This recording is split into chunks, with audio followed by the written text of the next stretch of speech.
Assalamualaikum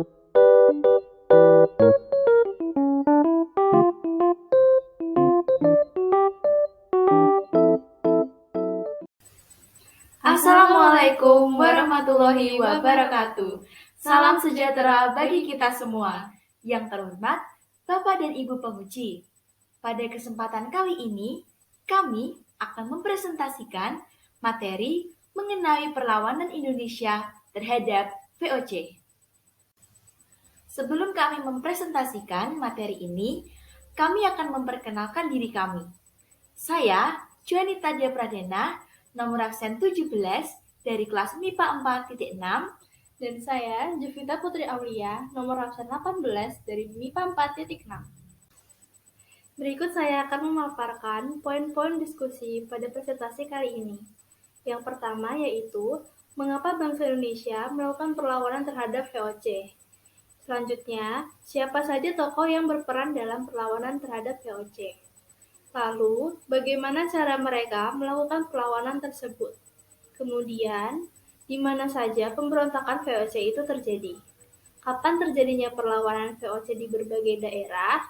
Dan apa dampak yang ditimbulkan setelah adanya perlawanan tersebut? Nah, sebelum kita masuk ke inti materi, kita perlu tahu bahwa apa sih VOC itu? Verenigd Oostindische Compagnie, atau yang biasa disingkat dengan VOC, adalah persekutuan dagang asal Belanda yang memiliki monopoli untuk aktivitas perdagangan di Asia.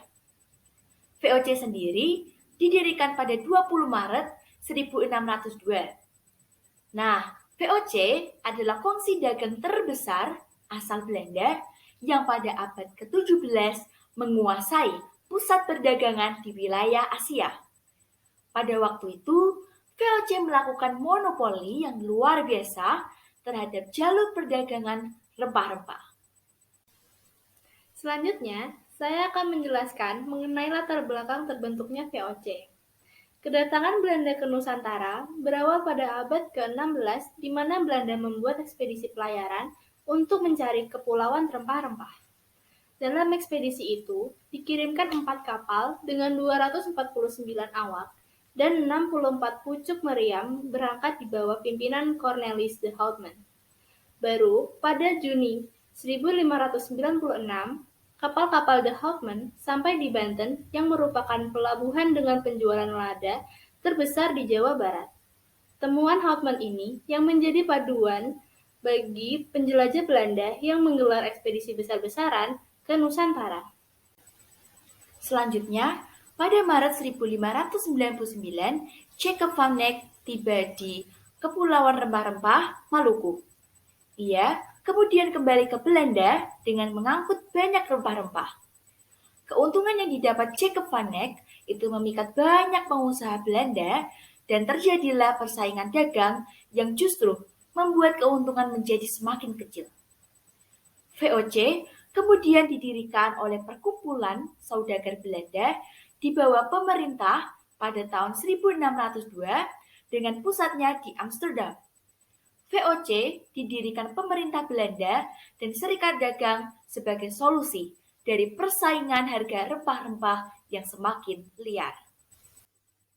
Selanjutnya, ada 3 tujuan utama dari didirikannya VOC, yaitu yang pertama, menyaingi perusahaan dagang Inggris di India, yaitu East Indian Company atau yang biasa disebut dengan EIC. Yang kedua, menguasai pelabuhan serta kerajaan-kerajaan di Indonesia.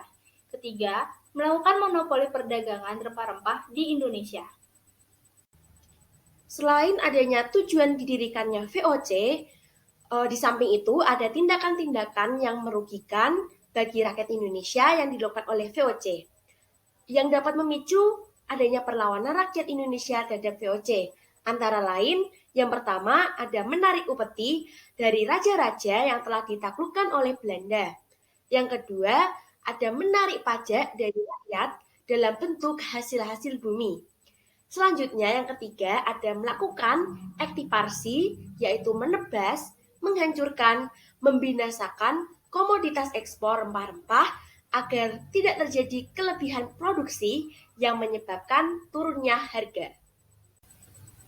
Dari pemaparan slide sebelumnya, perlawanan-perlawanan yang dilakukan rakyat Indonesia terhadap VOC antara lain yaitu ada perlawanan Kerajaan Ternate dan Tidore, kedua, perlawanan Kerajaan Banten, ketiga, perlawanan Kerajaan Mataram, yang keempat, perlawanan rakyat Makassar atau Goa, yang kelima, perlawanan rakyat Maluku, yang keenam, perlawanan kaum Paderi, yang ketujuh, perlawanan Pangeran Diponegoro, yang ke-8 perlawanan rakyat Bali, dan yang ke-9 perlawanan rakyat Aceh. Yang pertama, ada perlawanan Kerajaan Ternate dan Tidore. Perlawanan rakyat ditunjukkan kepada VOC yang dipimpin oleh Laksamana Saidi. Namun, persenjataan VOC yang lebih kuat dan lebih modern sehingga pasukan Laksamana Saidi terdesak. Pasukan VOC yang dipimpin Di Flaming berhasil menangkap Laksamana Saidi dan kemudian membunuhnya. VOC kemudian meluaskan kekuasaannya ke Tidore. Pada tahun 1780, rakyat Tidore yang dipimpin oleh Sultan Nuku mulai melakukan perlawanan terhadap VOC. Perlawanan rakyat Tidore terhadap VOC ini berlangsung sampai tahun 1805. Ketika itu, VOC sudah digantikan dengan pemerintahan Hindia Belanda. Yang kedua, ada perlawanan dari Kerajaan Banten. Pada mulanya, kedatangan VOC disambut dengan baik. Namun, dalam perkembangannya, VOC melakukan praktik monopoli yang sangat merugikan Banten.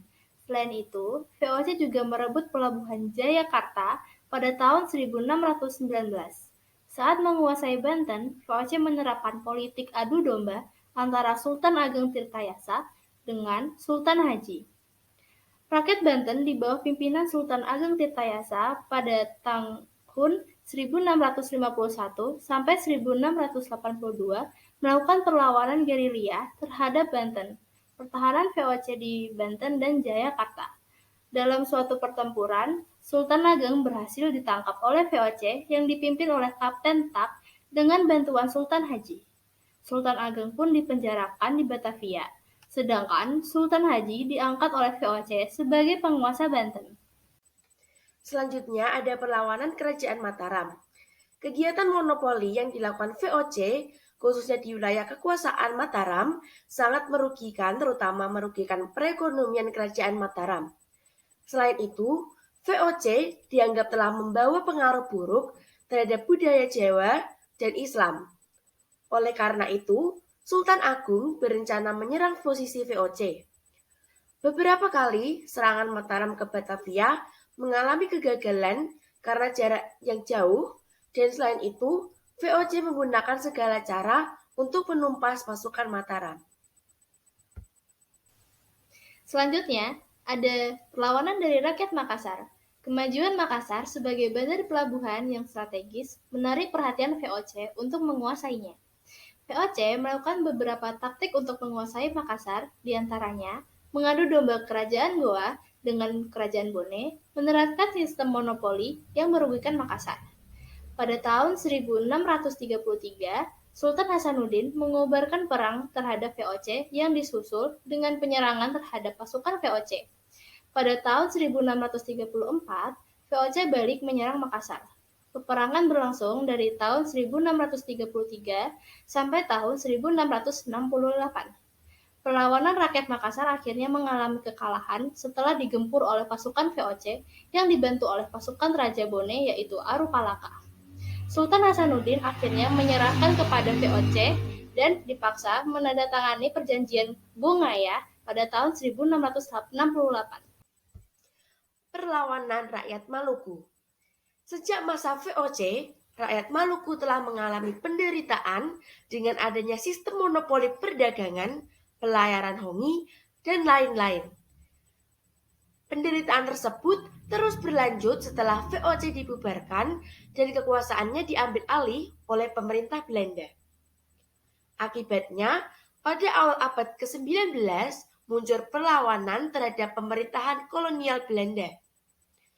Perlawanan rakyat Maluku terhadap kolonialis Belanda dipimpin oleh seorang pejuang dari Saparua, yaitu Thomas Watulesi, yang dikenal dengan sebutan Kapitan Pattimura. Pada awalnya, pasukan Pattimura berhasil merebut benteng Dorstede.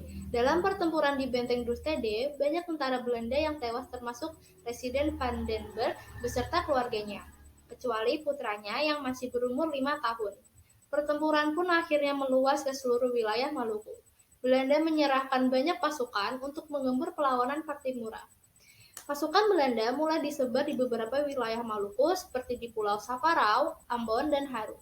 Meskipun memakan waktu yang lama, akhirnya Pattimura beserta rekan perjuangannya berhasil ditangkap dan dihukum mati di benteng New Victoria di Ambon pada tanggal 16 Desember 1817. Sementara itu, sejumlah pasukan lain yang tertangkap oleh pemerintah kolonial dikenakan hukuman buangan ke Cianjur. Selanjutnya, pada tahun 1821 hingga 1837 ada perlawanan dari kaum Padri. Perang melawan kolonialisme di daerah Minangkabau bermula dari adanya pertentangan antara dua kelompok, yaitu kaum adat dan kaum Padri. Kaum Padri melakukan gerakan yang bertujuan untuk memperbaiki masyarakat Minangkabau dan mengembalikannya kepada kehidupan yang sesuai dengan ajaran Islam. Gerakan Padri ini mendapat tentangan dari kaum adat.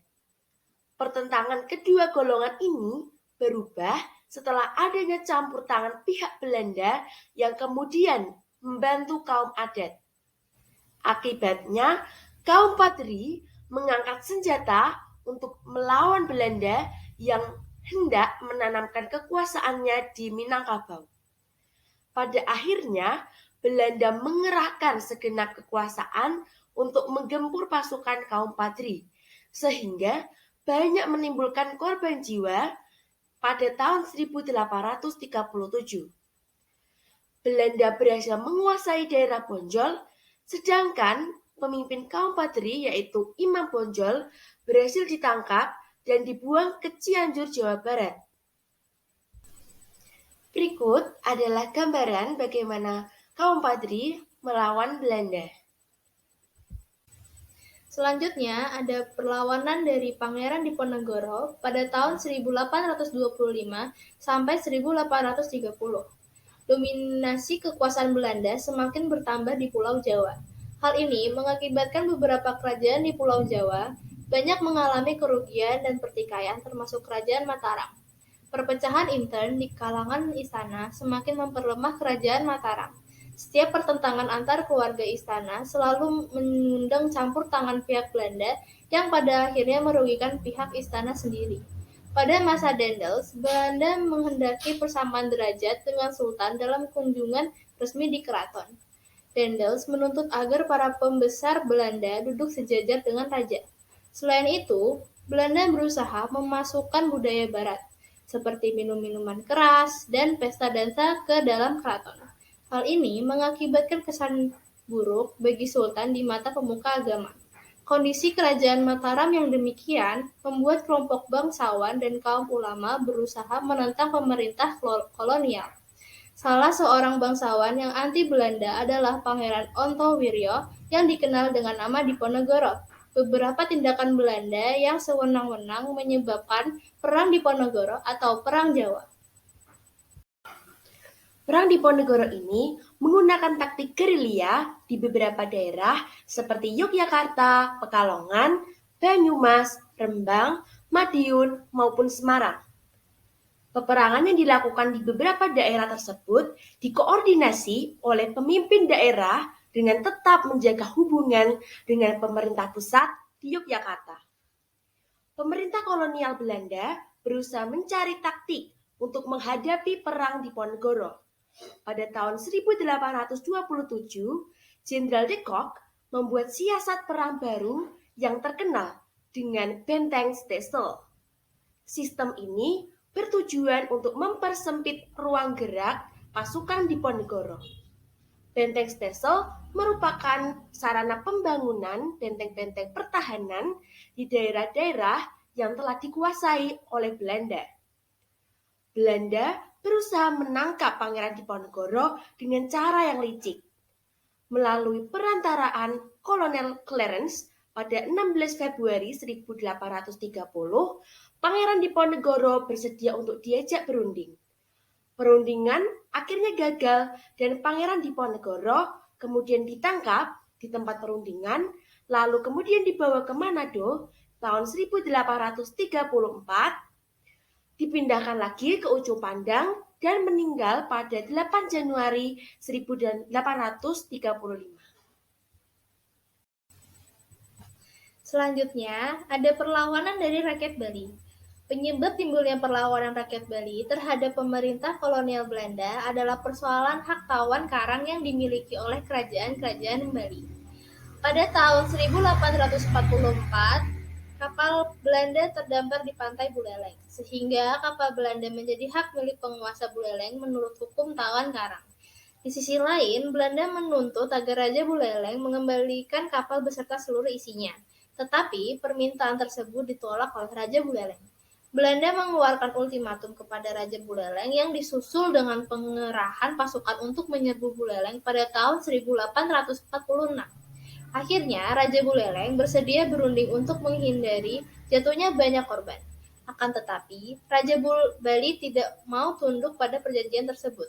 Belanda melancarkan serangan kedua pada kekuatan 2.665 orang pada tanggal 6 Juni 1848. Pertempuran terjadi di daerah Jagaraga dan Sangit. Jenderal Van der Wijk menarik mundur pasukannya dan menerima bantuan ke Batavia.